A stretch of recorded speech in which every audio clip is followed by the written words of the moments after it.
guys, I hope everyone is staying safe. Stay home, stay safe, stay healthy, and we hope all goes well. Welcome back to my channel, happybelly.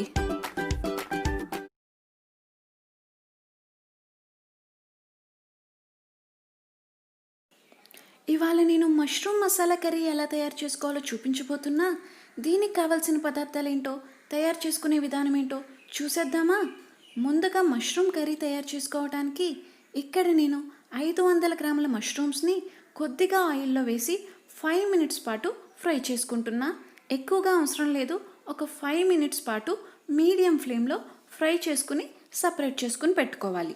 దీని తర్వాత ఒక గిన్నెలో 5 table spoons oil వేసి దానిలో కొద్దిగా బిర్యానీ సరుకులన్నీ వేసి అవి వేగిన తర్వాత 1 కప్పు సన్నగా తరుక్కున్న ఉల్లిపాయ ముక్కలు కూడా వేసి మీడియం ఫ్లేమ్లో పచ్చివాసన పోయేంత వరకు వేయించుకోవాలి. గోల్డెన్ బ్రౌన్ కలర్ వచ్చేంత వరకు వేయించుకోవాలి. బిర్యానీ సరుకులని చెప్పాను కదా, అవి ఏం లేవండి.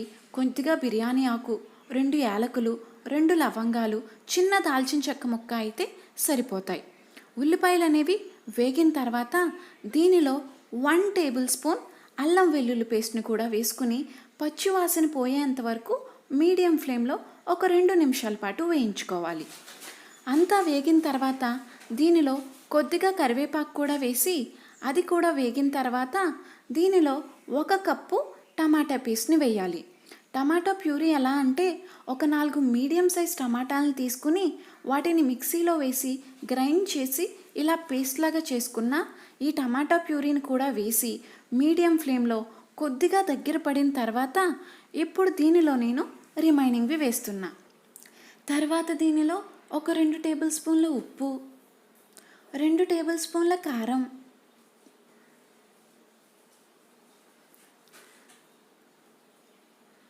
ఒక చిటికెడు పసుపు కూడా వేసి మొత్తం అన్నీ కలిసేలాగా బాగా కలపాలి.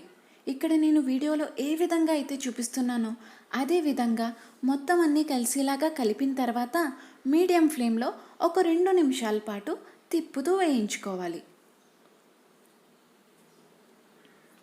ఇలా తిప్పటం వల్ల మనకి కింద అడుగంటకుండా ఉంటుంది. దీని తర్వాత నేను దీనిలో ముందుగానే మనం ఫ్రై చేసి పెట్టుకున్న మష్రూమ్స్ ఉన్నాయి చూసారా, ఆ మష్రూమ్స్ని వేస్తున్నా. మష్రూమ్స్ కూడా వేసి మొత్తం అన్నీ కలిసేలాగా కలిపి 1 మినిట్ పాటు ఇలా కలుపుతూ వేయించుకోవాలి.